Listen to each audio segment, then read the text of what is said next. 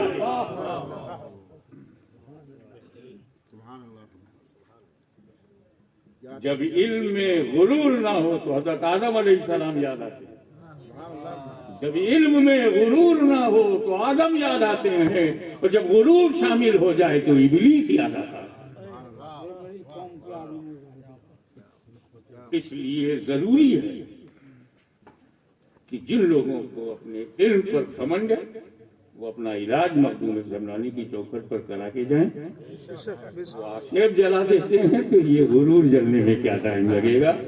شرط یہ ہے کہ پورے اطمینان قلبی اور اعتراف دلی کے ساتھ وہاں آپ حاضری دیں۔ آج کا یہ منچ، یہ اسٹیج، یہ ممبر آپ کو یہ دعوت دیتا ہے کہ دور بدل چکا ہے، الیکٹرانک پیریڈ کا ٹائم ہے، لوگ سوشل میڈیا سے بہت کچھ لے رہے ہیں، دے رہے ہیں۔ اس میں ضروری ہے کہ آپ کچھ تحقیقی کام کریں، عام کریں، اور اس احسان کو مانیں کہ جو میں بولی بول رہا ہوں آپ سن رہے ہیں، جو ہندی ہم بولتے ہیں آپ سن رہے ہیں، یہ کسی مدرسے کی دین نہیں، یہ زبان کا تحفہ مخدوم سمنانی نے عطا کیا۔ اگر نظم میں سیدنا امیر خسرو کا احسان ہے تو نثر میں مخدوم سمنانی کی ایجاد ہے، اور یہ نظم و نثر کے ذریعے جو دین و سنیت کا کام ہو رہا ہے وہ تحفہ اشرفی ہے، مانو نہ مانو اشرف کا کرم پورے زمانے پر ہے، کیونکہ وہ غوث زمانہ تھے، اہل زمانہ کی ضرورتوں کو جانتے تھے، اور انہوں نے ایسا کام کیا، ایسی دعا کیا، ایسا ارادہ کیا، ایسا فیصلہ کیا جو اور کہیں نظر نہیں آتا۔ چلتے چلتے جہاں علم پھیلایا جاتا ہے، جہاں سے علم پھیلتا ہے اسے مرکز علمی کہتے ہیں۔ ڈاکٹر صاحب وہ مرکز علمی، اور جہاں کوئی عظیم الشان روحانیت جلوہ گر ہوتی ہے اسے مرکز عقیدت کہتے ہیں۔ اجمیر سے سارے علماء ختم ہو جائیں وہ مرکز علمی نہیں رہے گا، مگر مرکز عقیدت قیامت۔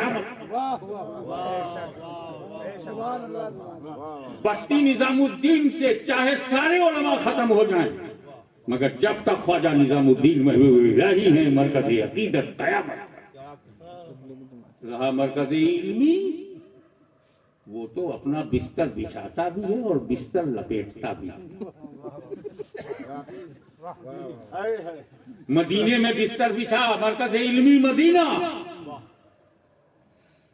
لیکن جب باب العلم کوفہ چلے گئے تو مدینہ مرکز عقیدت، کوفہ مرکز علمی۔ ٹرانسفر ہوتا رہا، کبھی دمشق میں مرکز علمی، کبھی بغداد میں۔ ہندوستان میں دیکھو شیخ محقق عبدالحق محدث دہلوی نے بستر مرکز علمی بنایا، شیخ محقق علی الاطلاق چلے گئے تو فوراً اس نے گھر بدل دیا، اور شاہ ولی اللہ محدث، ان کے بیٹے شاہ عبدالقادر محدث دہلوی، ان کے بیٹے شاہ عبدالقادر محدث دہلوی، پھر بستر لپیٹ دیا، مرکز علمی کھسک گیا اور پہنچ گیا خیر آباد۔ 3 نسل چلا مرکز علمی، اور اس کے بعد اس نے جغرافیہ بدل دیا، ٹھکانہ بدل دیا۔ حضرت امام فضل حق خیر آبادی عبدالحق خیرآبادی، فضل امام خیرآبادی سے شروع ہوتا ہے، فضل امام خیرآبادی، ان کے بیٹے فضل حق خیرآبادی، ان کے بیٹے مولانا عبدالحق خیرآبادی، پھر بستر ختم، 3 پشت چلا، 3 نسل چلی اور مرکز علمی بدائی میں ہو گیا۔ وہاں تاج الفضول محب رسول عبدالقادر بدایونی، فضل رسول بدایونی، ہمس مولانا عبدالقدیر بدایونی، علامہ عبدالقدیر بدایونی، ختم، مرکز علمی بریلی شریف چلا گیا۔ علامہ نقی علی خان صاحب، ان کے صاحبزادے امام احمد رضا، ان کے 2 بیٹے حجت الاسلام حامد رضا اور حضور مفتی اعظم ہند، کسی حد تک مفسر اعظم ابراہیم رضا الجیلانی میاں، اور پھر اب تک، اب آج کی تاریخ میں مدرسے میں آٹا ہے اور مرکزیت میں سناٹا ہے۔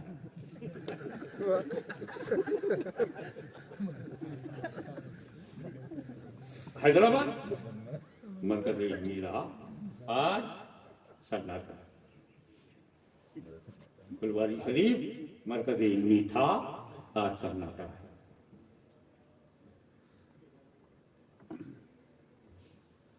پورے بر صغیر کا حال ہے، پوری دنیا کے لیے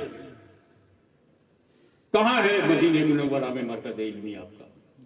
مدینہ منورہ میں نہیں ہے، تو یہ غیر منورہ میں کہاں سے مرکز ملے گا؟ لیکن یہ کیا بات ہے، آج 600 سال سے زیادہ گزر گیا، 2-3 نسل نہیں، مخدوم شملانی سے لے کے اشرف ملت تک، عبدالرزاق نور العین سے نورانی میاں تک، یہ کیا بات ہے کہ سلسلے اشرفیہ میں ہر دور میں مجدد رہے، محقق رہا، مدرس رہا، خطیب رہا، ادیب رہا، ولی رہا، تو یہ سلسلہ اب تک جاری ہے۔ وجہ یہ ہے کہ ہر جگہ مرکز علمی جو بنایا لوگوں نے ہے وہ سب سراخوں پر، وہ نہ ہوتے تو ہمیں دلائل نہ ملتے، فتاوی رضویہ نہ ہوتی تو ہم کو حنفیوں کا انسائکلوپیڈیا نہ ملتا، اعلیٰ حضرت نہ ہوتے تو تفقہ فی دین کا مزاج نہ ملتا۔ یہ سب اپنی جگہ نا قابل انکار ہے، مگر اب آپ کو کیسے سمجھاؤں، بھاری بھاری باتوں کو ہلکے ہلکے انداز میں سمجھانے کی پرانی عادت ہے۔ بھیا ایک کارخانہ ہے، کارخانے میں را مٹیریل جاتا ہے اور بڑھیا مٹیریل بنا کر کے وہ شو روم میں آتا ہے اور پھر اس کی سپلائی ہوتی ہے، امپورٹ ایکسپورٹ ہوتا۔ اس طرح کے کارخانے تب تک چلتے ہیں جب تک گورنمنٹ سے لائسنس ملے، اور جب لائسنس ملے گا تو چلے گا، لائسنس کسی اور کو دے دیا تو اس کا کارخانہ چلے گا۔ تو یہ مل مالکان لائسنس کے محتاج ہوتے ہیں، مگر جو خود سلطان ہو، اپنی سلطنت ہو، وہ کسی دکان کا نام نہیں، کسی کاروبار کا نام نہیں، کسی فیکٹری کا نام نہیں، وہ اس کی سلطنت ہے اور اسے کسی سے لائسنس لینے کی ضرورت نہیں۔